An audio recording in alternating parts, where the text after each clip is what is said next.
Okay.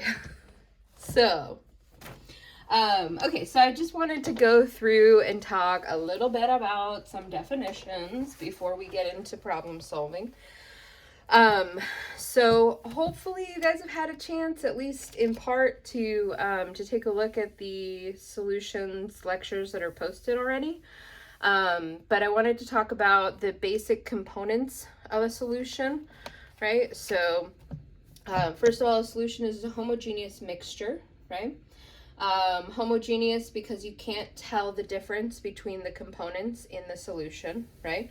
So when they're mixed together, the components become indistinguishable, right? That's the definition of a homogeneous mixture. So all solutions are homogeneous mixtures.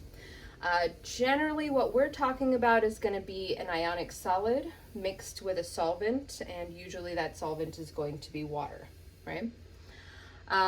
So the solvent, as I mentioned there, is usually the thing that's doing the dissolving. Sometimes we talk about it in terms of being the majority component, so it's the thing that makes up most of the solution. And then the solute is the thing that's being dissolved, right? So this could be thought of as the minority component, right? But it's definitely the thing that you have less of, right? Any questions about those?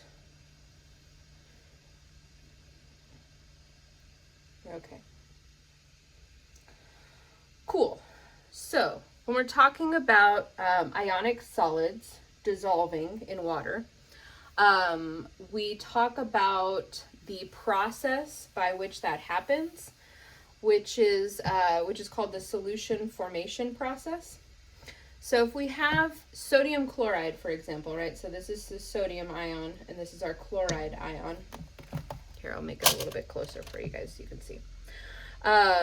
The chloride ion, when it goes into solution, is going to be attracted to all the little positive ends of the water molecule, right? So those are all little water molecules, which you would be able to draw the Lewis structure for, and you'd know that it was polar because it has asymmetry and polar bonds, right? Specifically, what kind of intermolecular force does water have with itself?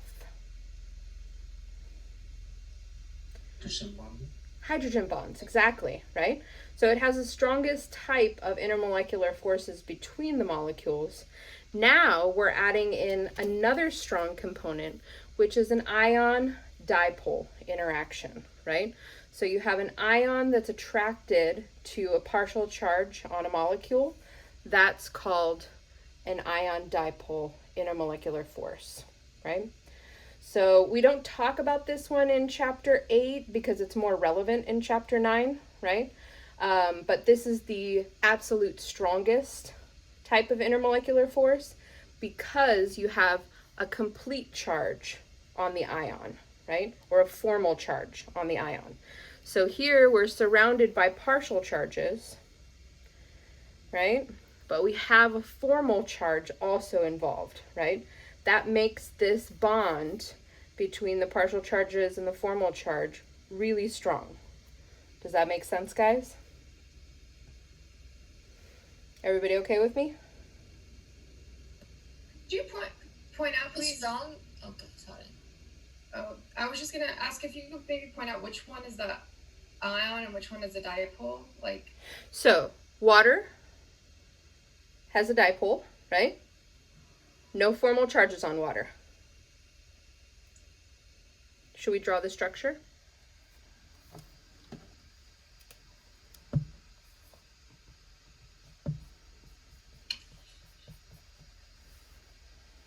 Right? So oxygen came to the table with 6 electrons. 1, 2, 3, 4, 5, 6. Right? So there's no formal charges on this molecule, right? But we know that oxygen is much more electronegative than hydrogen, right? So there's going to be more electrons up here and less electrons up here, right? That is the definition of a dipole. Cool? Is that helpful? Yeah, So I guess like what I'm wondering is like how if I thought IMFs were weaker than bonds, so how can the like dipole, that's an IMF, how can that break up a polar bond? Great question. So what you're asking me is, how does something that's not as strong as an ionic bond break up an ionic bond, right? And the answer is because all of these combined partial charges together make for a strong enough force to pull that ionic bond apart. Does that make sense? So instead of talking about that's a great question. Instead of just talking about the ionic bond by itself, right? Now we're saying, okay, we have an ionic bond that was formed, right?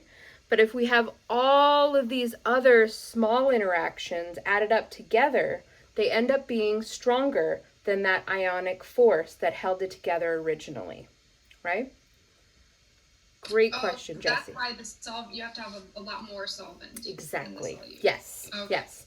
And depending on the strength of the ionic bond here, right, you may be able to dissolve more or less of that ionic solid in a given amount of solvent, right? Such good questions. Did that help you guys? Everybody understand what was going on with that? Cool. Yeah. So again, in terms of strength, right, of intermolecular forces, we said that the ion dipole is the strongest of the intermolecular, right, but that the covalent and ionic bonds are still stronger, right? The reason why ion dipole intermolecular forces are strong enough to pull apart an ionic bond is because you add up all of these interactions with the water and the ion, and those are able to overpower the ionic bond that would normally hold the salt together. Great question. Everybody all right with that? Do we have another question? We're okay? Cool. So, the process by which an ionic solid is dissolved, right, is, we have a fancy name for it. So you can have things that are dissolved, but they don't necessarily break apart. When we break apart an ionic solid, we call this dissociation. Okay? So the process by which we break up an ionic solid is called dissociation. Right? And we can write dissociation reactions. So for example, in the case of sodium chloride, we start off with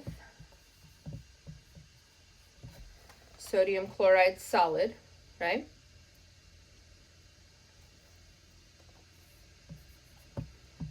And when we put the sodium chloride into water, right, we get 2 ions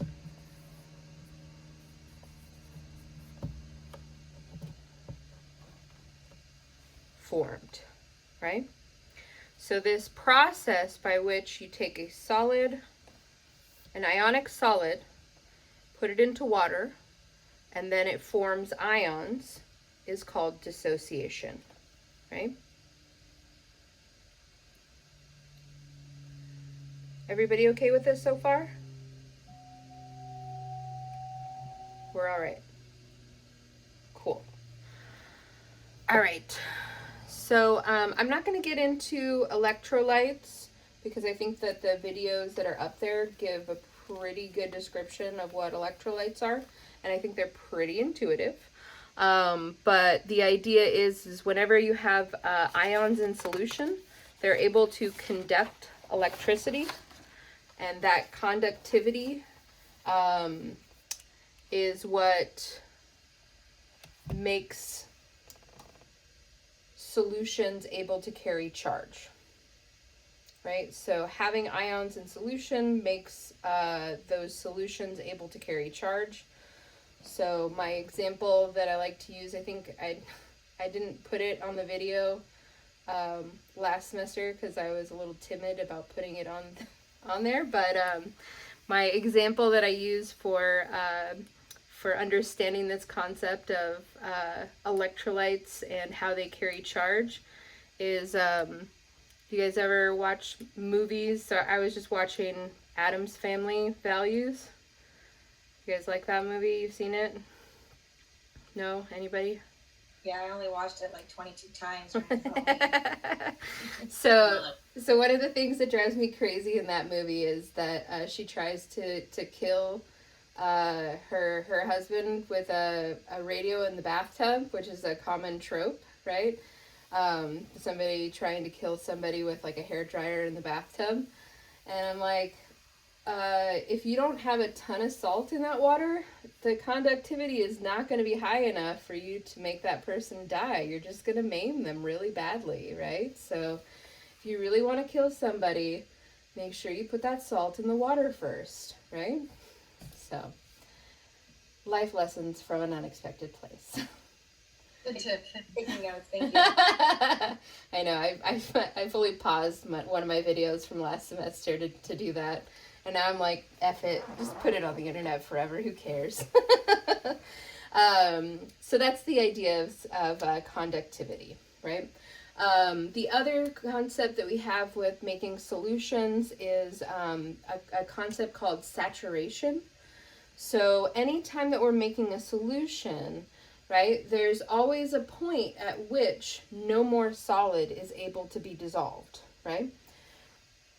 So this point at which you're not able to dissolve any more solid is called the saturation point, right? Now, the saturation point of a solution is dependent on what the thing you're dissolving is, right? It's also dependent on the concentration, meaning the ratio of the solute to the solvent. And one more thing. Does anybody know what the other thing is? What can increase or decrease the solubility of a solid? Temperature? Temperature. Yeah, exactly, right? So if you guys has anybody ever had to make simple syrup? I bartended. What were these two things you mentioned? Concentration, right? So the ratio of solute to solvent. And then the type of solute, right? So some solutes are better at dissolving than others. So, yeah. But yeah, I bartended for a long time, so simple syrup is my good example of a go-to, right? So at some point, the sugar won't dissolve anymore, but if you heat that water up, then you can get a lot more sugar to dissolve, right? That extra sugar that's dissolved, when you cool it back down, forms a super saturated solution, which is what simple syrup is.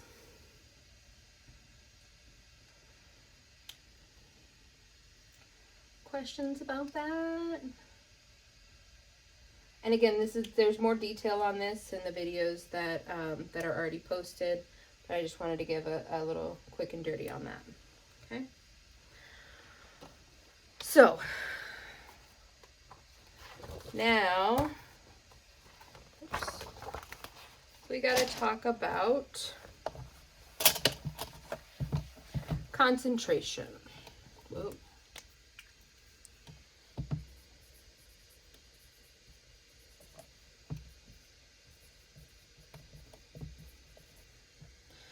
So, concentration, sorry, this isn't cute. I can do better.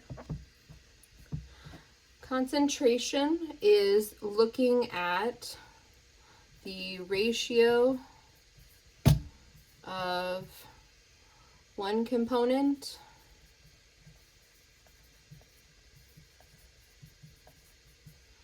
to another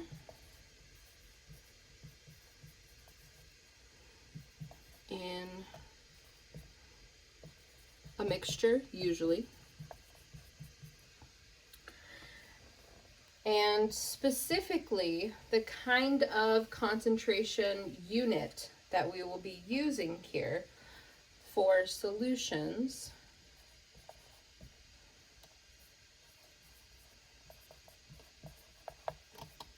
will be called molarity. Okay? I'm not going to write the word solutions ever again. It's just going to be SOLN. Just so everybody's comfortable with that. So, molarity is represented by the daddy M.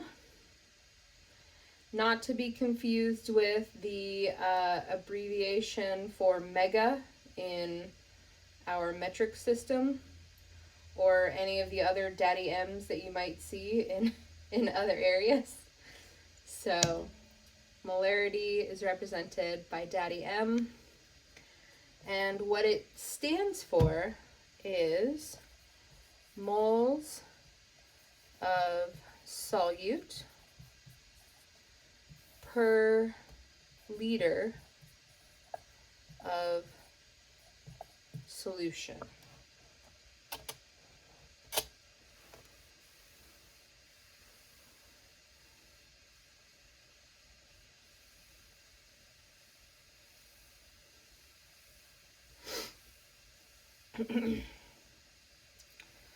So we're looking at the amount of the solute per volume of the solution. Okay? Everybody okay with that? I'm kind of confused. So is molarity like the density but measured in moles? Yep, totally. It's really similar to a density. In this case, you're talking about a density of a solution instead of the density of a pure substance, which is what we usually are talking about when we talk about density, right? But they are very similar in terms of their quality. Yeah. So that's usually one thing that I point out, is that anything that has an amount of something per volume of something, or even an amount of something per an amount of something else, is basically a concentration, right? So, so anytime you have grams per milliliter, moles per liter, grams per liter, even grams per mole, right? These are all basically concentration units, right? But, so we don't make our brains explode, we're going to mainly focus on molarity here, right? So, I don't think that molarity is too much of a stretch from the concepts that we've already learned about with density and everything like that, but I can tell you that the number one place that students get tripped up with molarity problems is, whoops, oh man,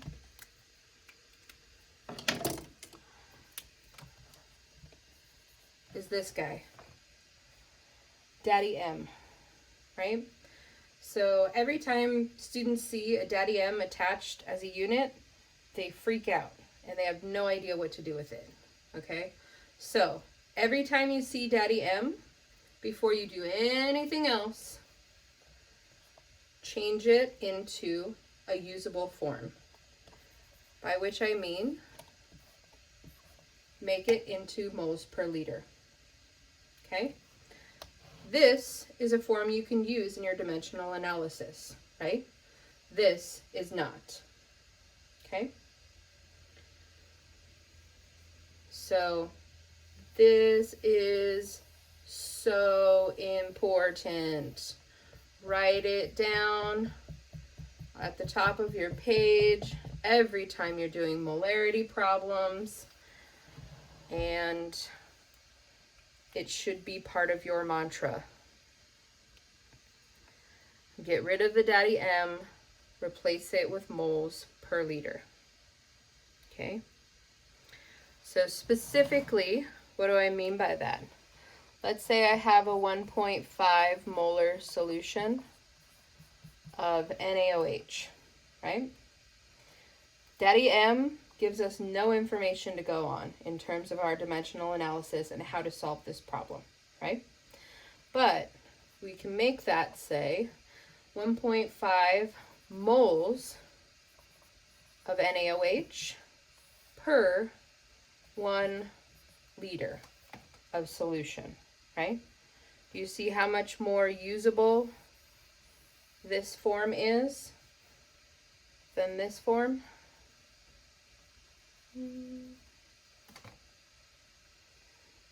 It's much better.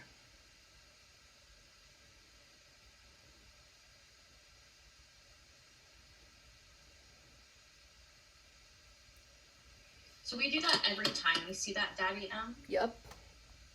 And why wouldn't they just do it just because you have to show the M and then it's just part of it, like we'll know to do that, but why wouldn't they just automatically? So basically the short answer is when you are a chemist or even a biochemist, you do so much work with molarity and solutions that we're lazy, right? So this moles over liters being turned into daddy M is a laziness thing.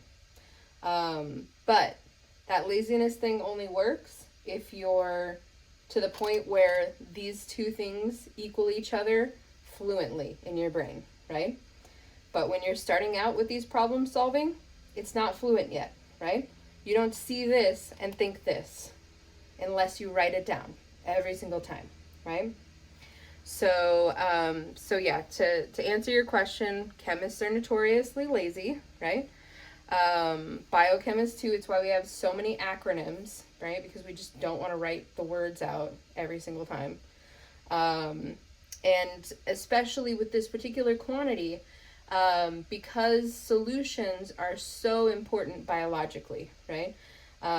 Every living system has solutions as the foundation of all of the chemistry and biochemistry that happens in living organisms, right? So this idea of solution concentration becomes tremendously important whenever you're looking at biological systems, which is a lot of chemistry and biological sciences, right? So that's why we're lazy. But yeah, I think it's a really good starting point for students to just translate, right?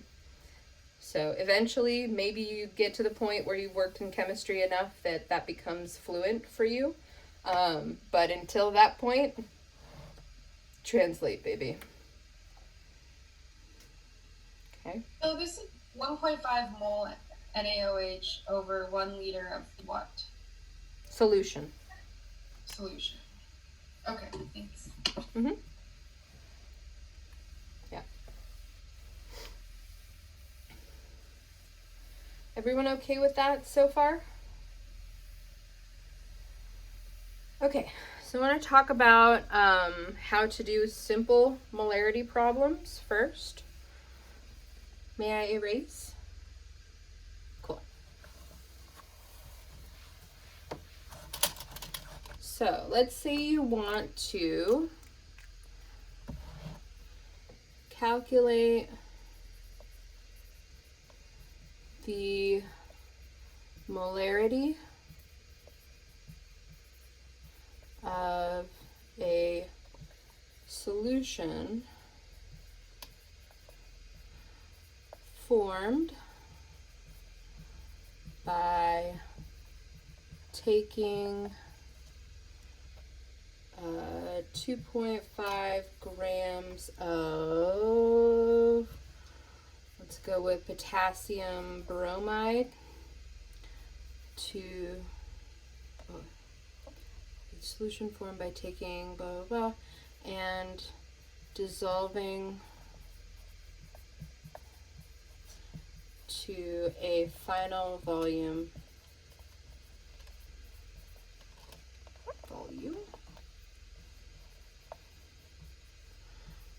of 350 milliliters, right?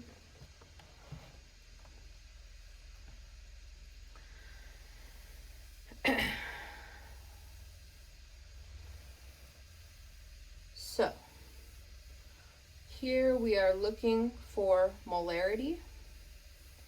Very first thing that I do when I see the word molarity, because even that word is still disguising what the units are, right? I'm looking for moles of KBr, potassium bromide, per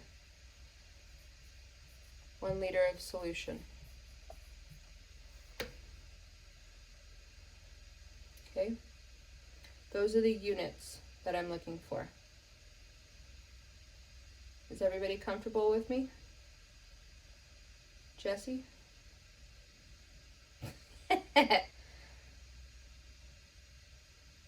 I'm just confused, but what are you dissolving it into?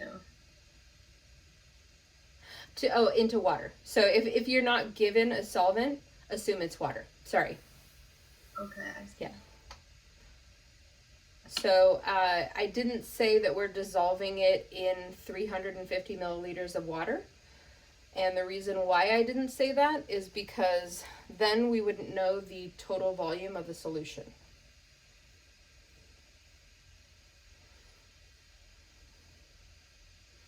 We'd have to know the density of the solid here to know the volume of the solid, and then add that to the volume of the water, right? Because the solution is two components, solute and the solvent. You picking up what I'm laying down? So, to avoid that problem, I just say we're dissolving this much solid to a total volume of 350 milliliters, right? Everybody okay with that? Kind of, sort of. This is where it's really hard not being in a lab, because this distinction is a really fine distinction, and it's really easy to see when you're doing something like this in the lab, right? So if I started off with, I don't know, a cube of sugar, right?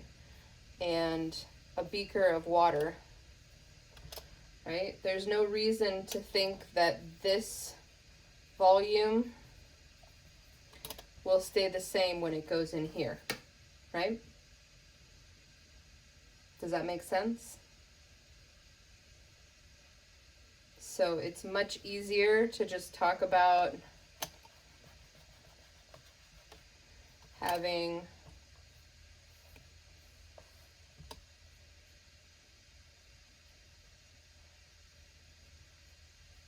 your cube and dissolving it with some amount of liquid to a certain volume, right? I know that's a weird and stupid thing to think about, but it's kind of important. Everybody okay with me on that? Cool. So, I have grams of KBr, right? How can I get that to moles of KBr? Molar mass. Molar mass. Anybody calculated the molar mass for me on that one? Yeah, I have 119.002. I don't know if anyone else got the same.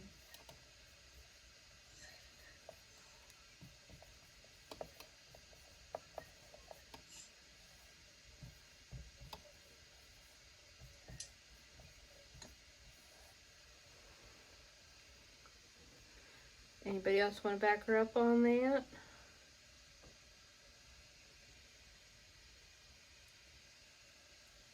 Sounds reasonable to me.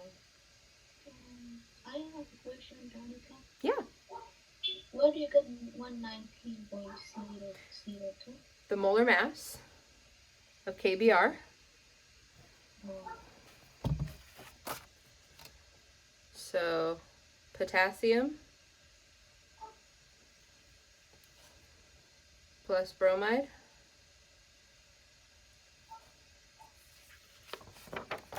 okay, I see. is that Kosar? Yeah. Hi. Hi. So good to talk to you.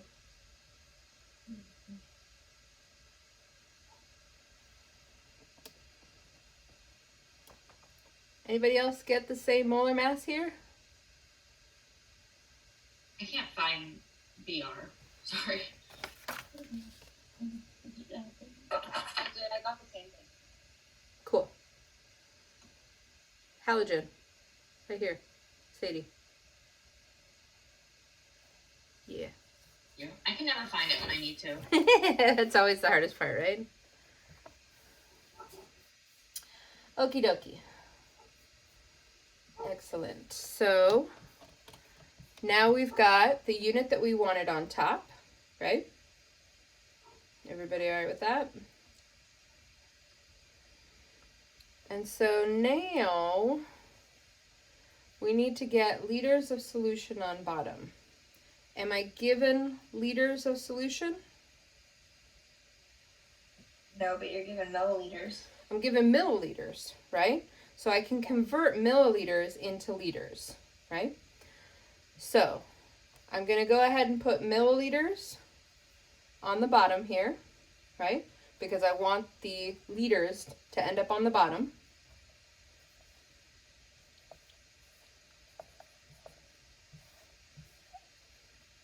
I'll put a 1 up there just to make everybody happy so it's not blank. And we know that there are 1,000 milliliters for every 1 liter. Meow.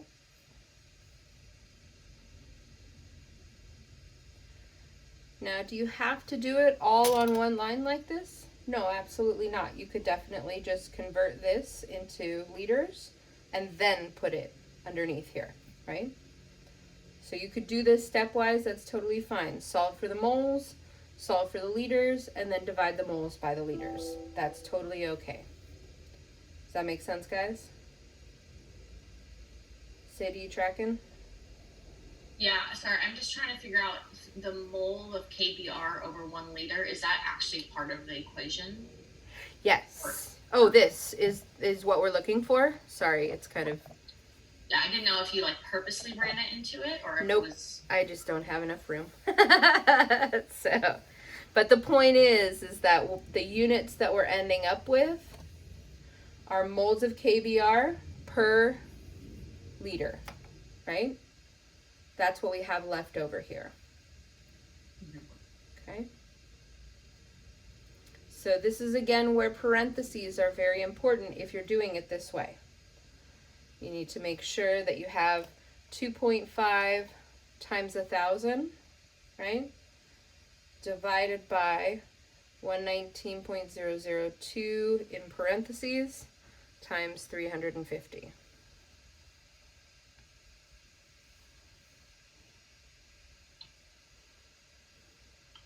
Pastor, I'm confused whether there's a 1 on top of the 3.350. It doesn't have to be there, but usually having a blank space in your railroad tracks makes people uncomfortable.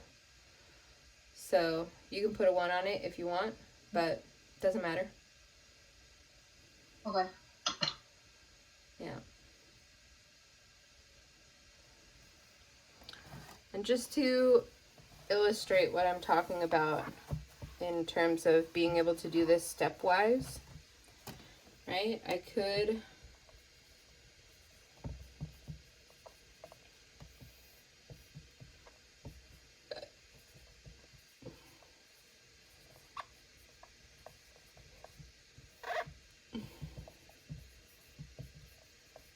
oops.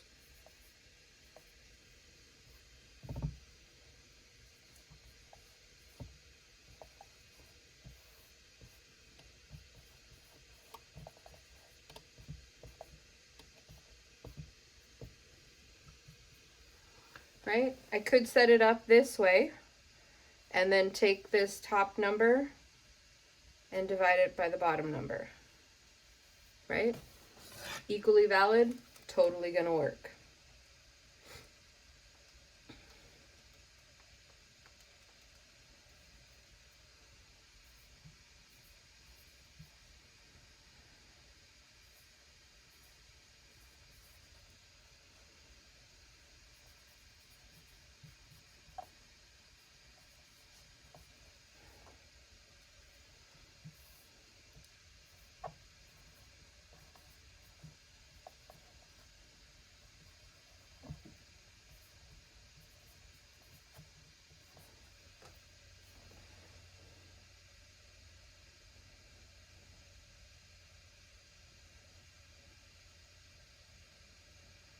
Does everybody see how these two are saying the same thing?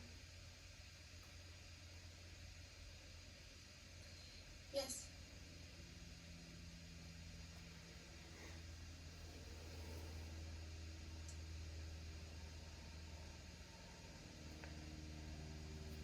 So what do you guys get? 0.06. Is it solution or milliliters? 0.06? Yeah, I got 0.06 too. Okay, Me too. cool. Liters. Moles over liters, because that's molarity. Mm-hmm. I see. Mm-hmm. So, you could also write that like this. Those two things are equivalent. With potassium bromine attached. Yes. Thank you.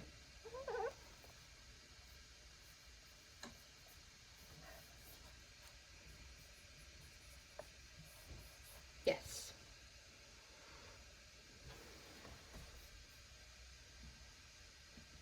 I think now that you mentioned, or you mentioned it last time, that we're doing different solutions and stuff, it's important to write which one we end up with. Very on much our so. quizzes, right? Yeah, especially when it gets to solution stoichiometry.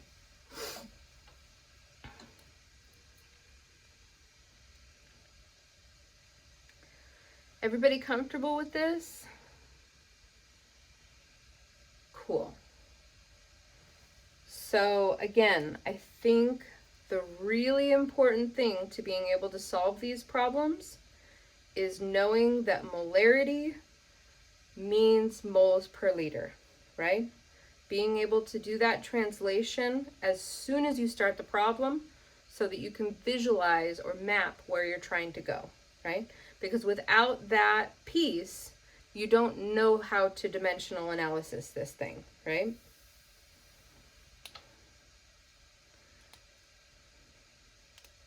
Other questions?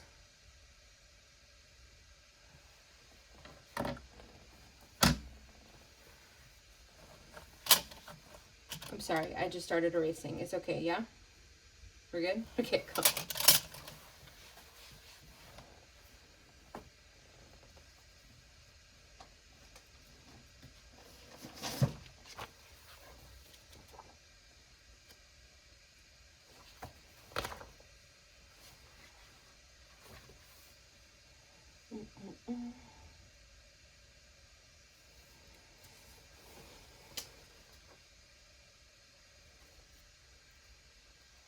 Okay, so now we can look at the problem from the lab.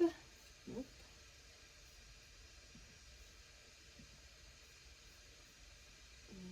Which I have.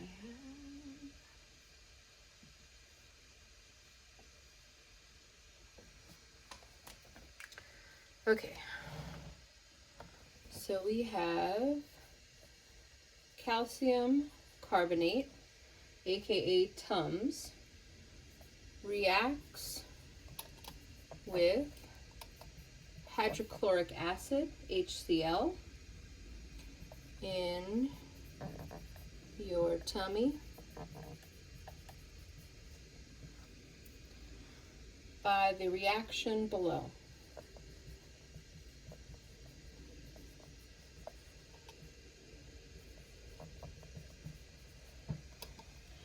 What does it react with? It's blocked by the timer on my screen. Okay, thank you. Yeah. Sorry, I'm trying to read the question, and so I can't see what you guys are seeing, so definitely keep me keep me honest on that one. Right? So usually a tablet of Tums will be 500 milligrams, aka 0.500 grams of calcium carbonate. And we're asked what volume of 2.0 molar hydrochloric acid could be reacted completely.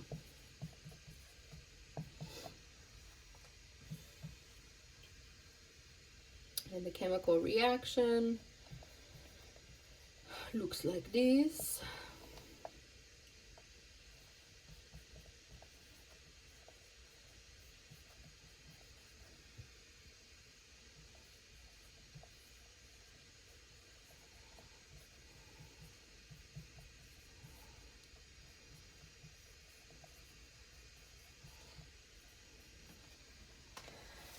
All right.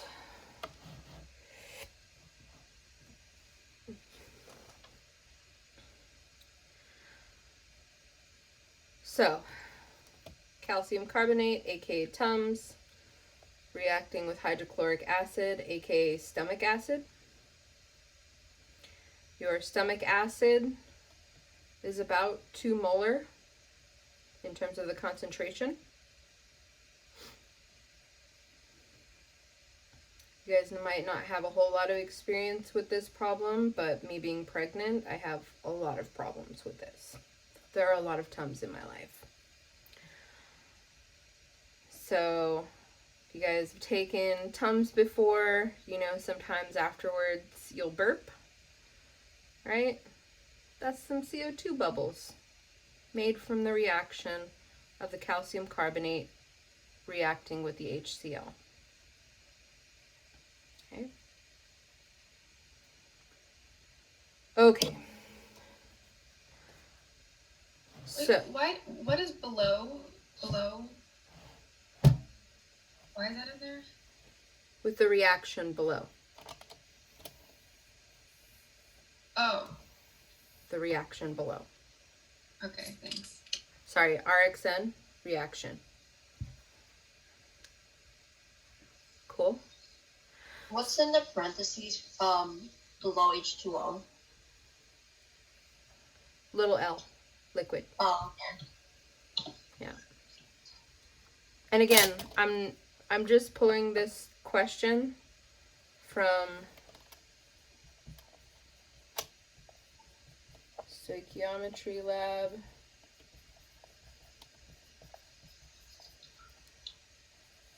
Number 3. Right?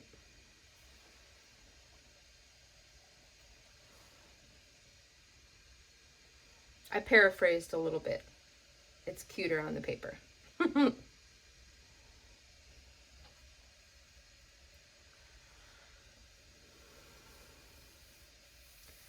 Okay, so let's strategize with this thing first. Okay? So, what is the problem asking us to find? Volume. A volume of... HCl. Yeah. So we're looking for a volume of HCl. So I'm going to say liters of HCl, right? Could be milliliters, but we'll leave it with liters to keep things simple. So this is where we're trying to go, right? And what information are we given?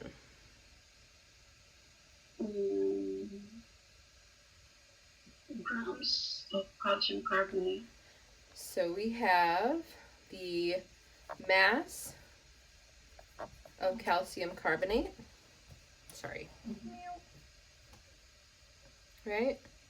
And the molarity of hydrochloric. And the fact that our solution has 2 moles of HCl for every 1 liter, right? Now again, this step is crucial to you being able to see how to solve this problem. Okay? If you can't see this, then you have no idea how you're going to get volume out of this problem, right? Does everybody see where the volume is going to come from here? Right here, right? This is the guy we want to isolate.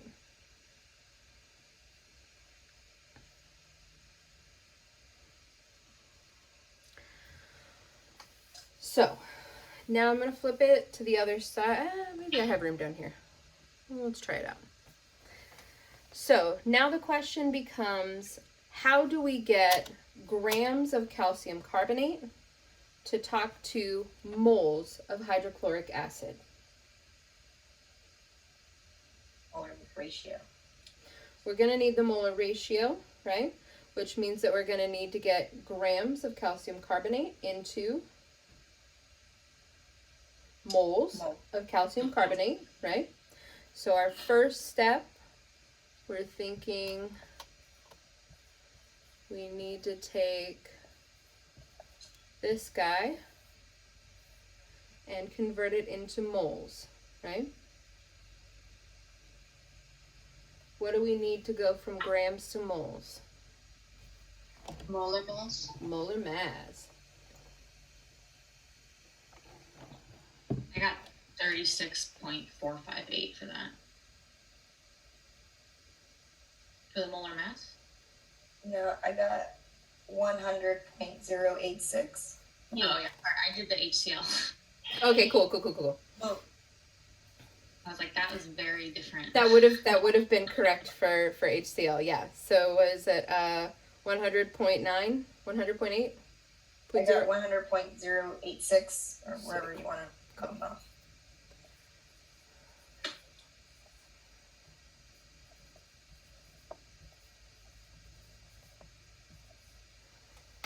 Everybody all right with that?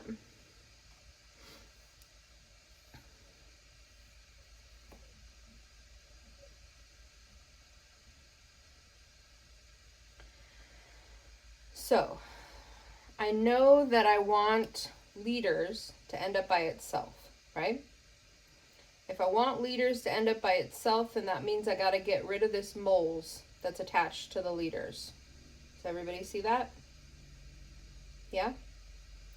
So, the way that I'm going to cancel the moles of HCl here is by converting moles of calcium carbonate into moles of HCl. Okay?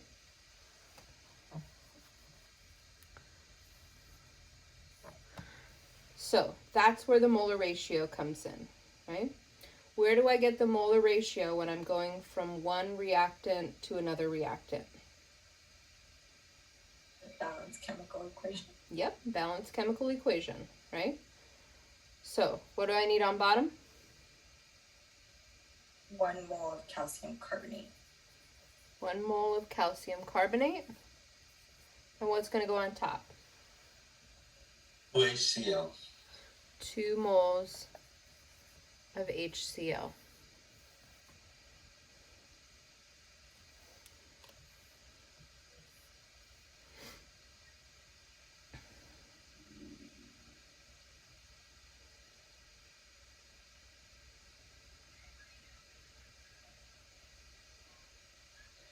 Okay. So, I have no more room left. But if I did, what would go on the bottom here?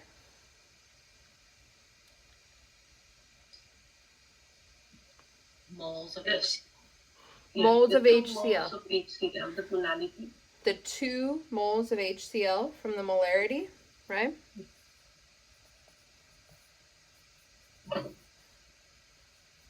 And the liters would go on top.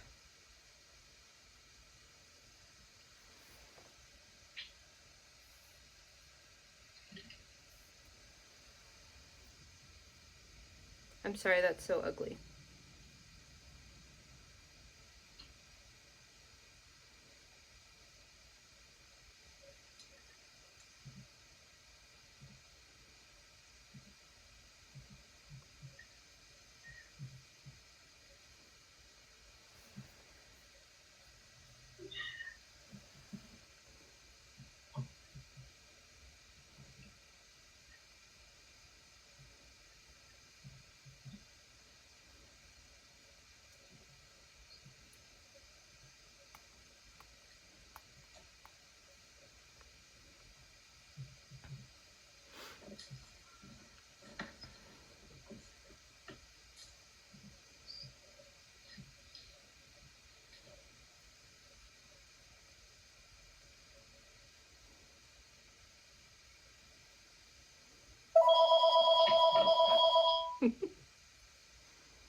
Nobody wants to be first. 0.005 liters or Yeah. 5 milliliters. Same.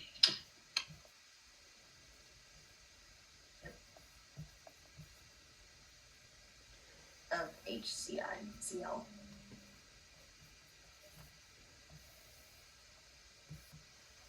Beauteous.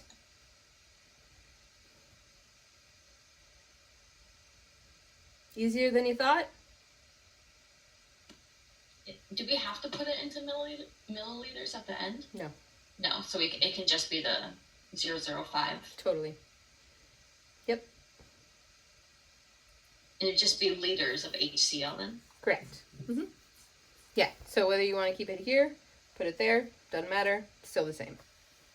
And the last one we did, it was the mole, so we put it back to the M molarity, but it's just it asked us something different this time. So it didn't ask us for a specific unit. It said find the volume, right? So if it asks you to find the volume, I would say that not using an extra step and converting to milliliters is probably a good idea, right? Just keep it simple and go with whatever you got here. That's totally fine. But I think eventually doing enough of these problems, you go between milliliters and liters so frequently, especially between gases and solutions, that you'll start to see that this and this are the same thing, right? So if you're not there yet, that's totally fine, right? But when you do enough of these conversions, you start to realize, oh, this is just, in milliliters, this is just multiplied by 1,000, right? And so that moves the decimal place over 3 times. But again, you don't need to do that. Totally fine leaving it as is. If the question was specifically asking you to answer in milliliters, then you'd have to convert.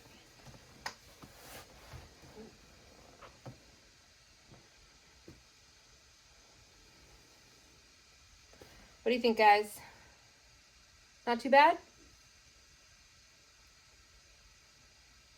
Practice, right? Lots and lots and lots of practice. Cool.